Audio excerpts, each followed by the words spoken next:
वैश्विक आर्थिक मंदी के बावजूद इनिशियल पब्लिक ऑफरिंग यानी आईपीओ बाजार में मजबूती और विकास की संभावना दिखाई दे रही है। आइए जानते हैं कुछ महत्वपूर्ण अपडेट। वैश्विक आईपीओ बाजार में साल दर साल 14% की गिरावट देखी गई है। कुल 310 आईपीओ हुए हैं और फंडिंग 35% से घटकर 24.9 बिलियन डॉलर रह गई है।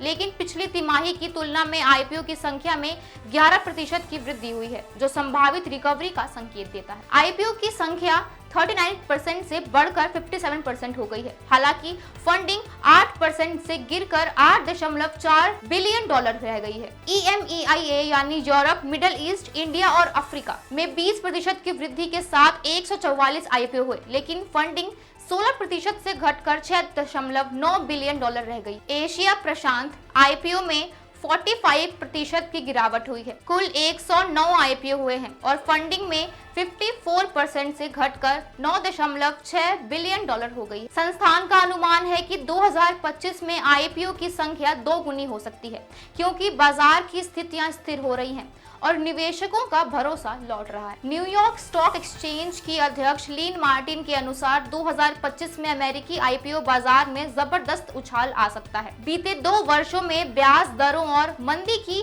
चिंताओं के कारण बाजार कमजोर रहा, लेकिन अब इसमें सुधार की संभावना है। कई देशों में केंद्रीय बैंक ब्याज दरें कम कर रहे हैं, जिससे कंपनियों के लिए पूंजी जुटाना आसान हो रहा है और वे सार्वजनिक होने पर विचार कर रही हैं। इंडस्ट्रियल्स, मटेरियल्स और एनर्जी सेक्टर ने मंदी के दौरान भी मजबूती दिखाई है। हेल्थ, टेक्नोलॉजी और रियल एस्टेट सेक्टर, जो महंगी उधारी के कारण प्रभावित हुए थे, अब आईपीओ में नई गतिविधियां दिखा सकते। 2025 में भारत में आईपीओ का जबरदस्त साल रहने की संभावना है। ग्रो और पाइन लैब्स जैसी कम से कम 7 कंपनियां 1 बिलियन डॉलर या उससे अधिक जुटाने की योजना बना रही है।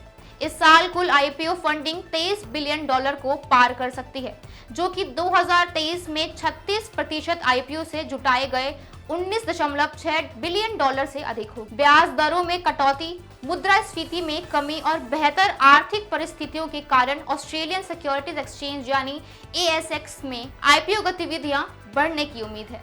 प्राइवेट इक्विटी फर्मों में सौदों और फंडिंग को लेकर उत्साह लौट रहा है। अमेरिकी फेडरल रिजर्व की संभावित ब्याज दर कटौती से नए सौदों और फंड रेजिंग को बढ़ावा मिलने की उम्मीद है। आईपीओ बाजार 2025 में नई ऊंचाइयों पर पहुंच सकता है। आर्थिक अनिश्चितताओं के बावजूद अलग अलग क्षेत्रों और बाजारों में सकारात्मक संकेत मिल रहे हैं। हाल ही में भारत ने कई क्षेत्रों में आयात शुल्क में महत्वपूर्ण कटौती की है, जिससे यह वैश्विक व्यापार में अधिक खुलापन और प्रतिस्पर्धा को बढ़ावा देने की दिशा में कदम बढ़ा रहे हैं। आइए जानते हैं कुछ प्रमुख अपडेट। भारत ने 16,000 सीसी या उससे अधिक क्षमता वाली पूरी तरह से निर्मित उच्च श्रेणी की मोटरसाइकिलों पर आयात शुल्क को 50% से घटाकर 30% कर दिया है। यह कदम भारत के व्यापारिक दृष्टिकोण को अधिक खुले और गैर संरक्षणवादी बनाने के संकेत के रूप में देखा जा रहा है, खासकर वैश्विक व्यापार तनावों के बीच। स्मार्टफोन के प्रमुख घटकों जैसे printed circuit board, camera module के पार्ट्स और USB केबल्स पर पहले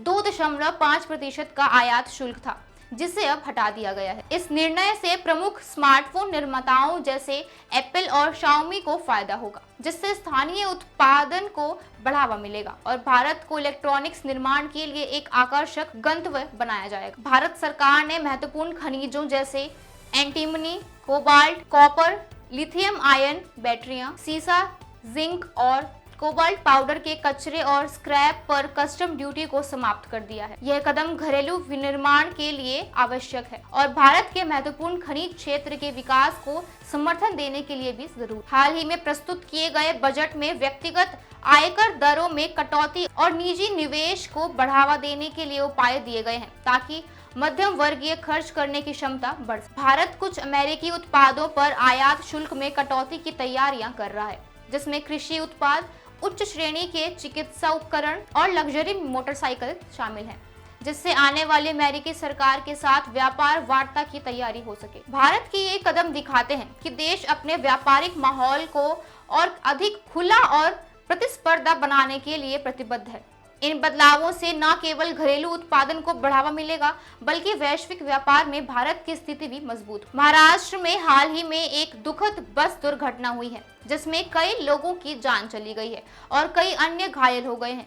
आइए जानते हैं इस घटना के बारे में। यह दुर्घटना नासिक गुजरात हाईवे पर हुई है, जब एक लग्जरी बस 200 फुट गहरे खाई में गिर गई। कम से कम 7 लोगों की जान चली गई और 15 अन्य लोग घायल हो गए। इस दुर्घटना के घायलों और मृतकों की पहचान की गई है, जिनमें अर्चना ठाकुर, इंदु देवी, मतरनी देवी, बलकृष्ण झा और बस चालक शामिल। पिछले महीने मुंबई के कुर्ला क्षेत्र में एक BEST बस ने नियंत्रण खो दिया, जिससे कम से कम 7 लोगों की मौत हो गई और 49 से अधिक लोग घायल। 2 महीने पहले गोंदिया जिले के खाजरी गांव के पास एक MSRTC बस पलट गई, जिसमें 10 से अधिक लोगों की मौत हो गई और लगभग 25 लोग घायल हो गए। एक RTI जांच में सामने आया है कि पिछले 5 वर्षों में BEST बसों से जुड़ी कुछ 834 दुर्घटनाएं हुई। इन घटनाओं ने सड़क सुरक्षा की गंभीर चिंताओं को उजागर कर दिया है और इससे हमें यह समझने की जरूरत है कि किस तरह से यात्री परिवहन को